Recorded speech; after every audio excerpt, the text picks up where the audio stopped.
Maintenant, les réglages de nav. Dans InDesign, je prends la mesure de la largeur de mes entrées. Je sélectionne l'une d'elles. Encore une fois, si besoin, j'arrondis la taille. Je trouve 309 pixels. De retour dans Dreamweaver, je tape nav, accolade, à la ligne, width, 309, px et point virgule. Je vais à la ligne, background color, encore une fois, n'importe quelle couleur, pourvu qu'elle soit différente de celle de container.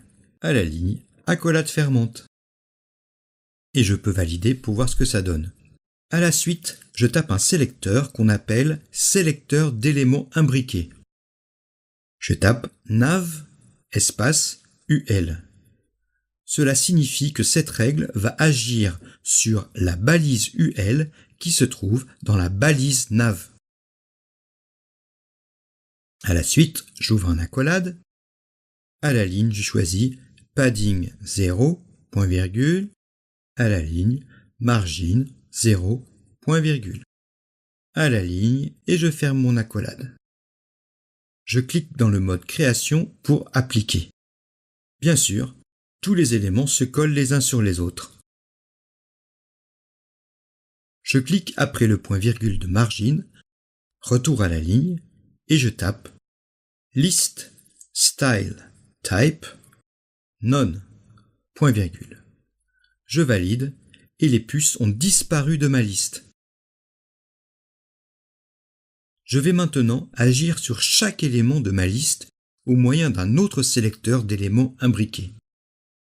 Après la dernière accolade, je tape nav espace li, ce qui signifie cette règle va cibler les balises li qui se trouvent dans la balise nav.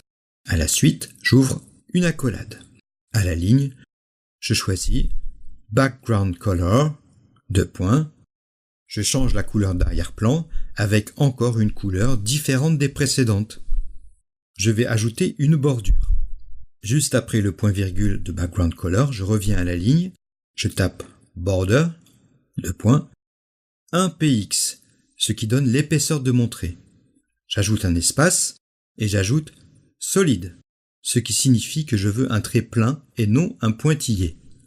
Encore un espace et j'ajoute la couleur. Par exemple, le noir. Dièse 000. J'ajoute mon point virgule et je ferme mon accolade. Et j'applique. Je vais dans InDesign et je relève la hauteur de mes entrées.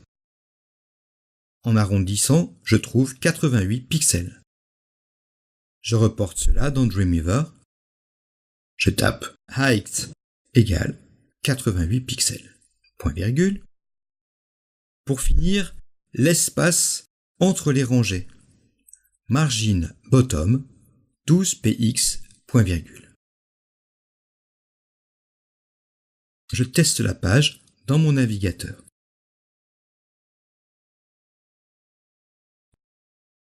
Je tape un nouveau sélecteur, nav, espace, A.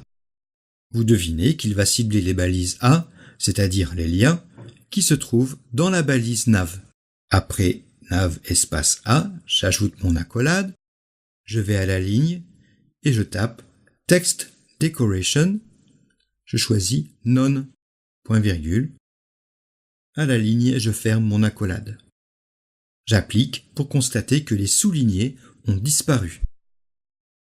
J'ajoute une couleur d'arrière-plan, background color, je choisis ma couleur.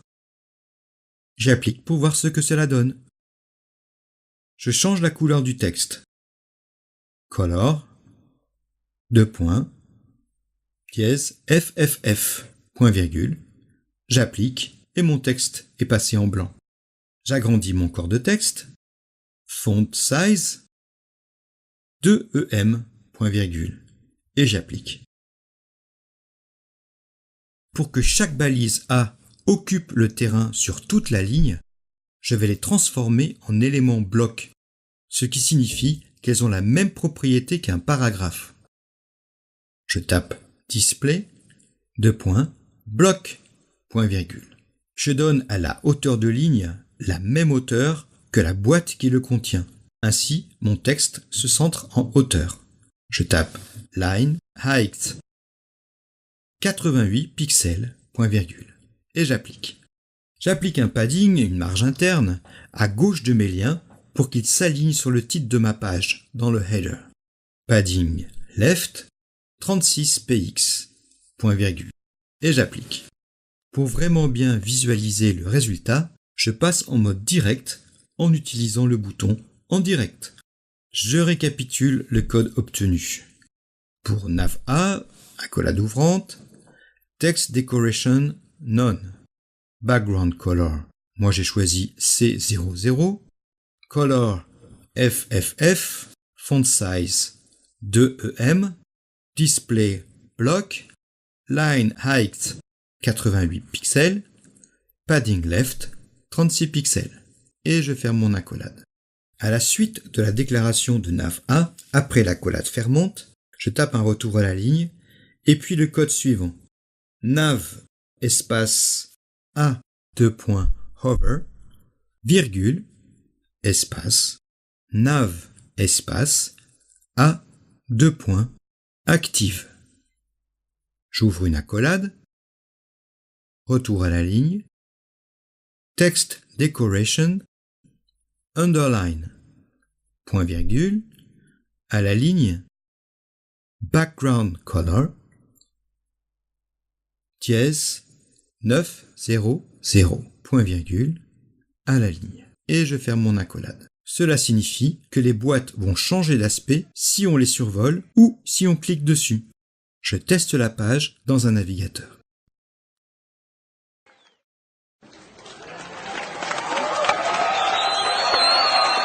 Je vais à présent faire flotter la nav à gauche et la section à droite en utilisant la propriété float comme je l'ai fait dans les précédents tutos. Je vais à la fin de la dernière déclaration de la règle nav, je clique après le point virgule. Retour à la ligne et je tape float left, point virgule. Je valide et ma section se hâte d'occuper le terrain laissé vacant à droite. Je vais m'occuper de ma section. Tout à la fin de ma feuille de style, j'ajoute le sélecteur section, puis j'ouvre mon accolade et je tape de retour à la ligne et j'ajoute mon accolade fermante. Je remonte d'une ligne et je change la couleur de fond, background color, et je choisis une couleur de mon choix. J'oublie pas le point virgule, j'applique. Retour dans InDesign et grâce à l'outil règle, je mesure la largeur que doit avoir ma section. J'arrondis et j'obtiens 631 pixels. Je reporte dans Dreamweaver, width 631 pixels, point virgule. Je fais flotter ma section à droite, float, right et point virgule. J'applique. Dans InDesign, je vais mesurer la hauteur de ma section et j'obtiens 595 pixels que je reporte dans Dreamweaver. Height 595 px, point virgule. Je teste dans le navigateur. J'ai encore besoin de quelques ajustements mineurs. Je vais commencer par virer la couleur de fond de nav, je n'en ai plus besoin. Je sélectionne cette ligne, background color, je l'efface, j'applique pour voir le résultat. Je vais faire de même avec la couleur de fond de nav li. Je vais maintenant, en tâtonnant, ajuster la hauteur de section et j'arrive à trouver 600 pixels, point virgule. Voilà, j'ai réalisé une page avec un menu vertical à l'aide de listes.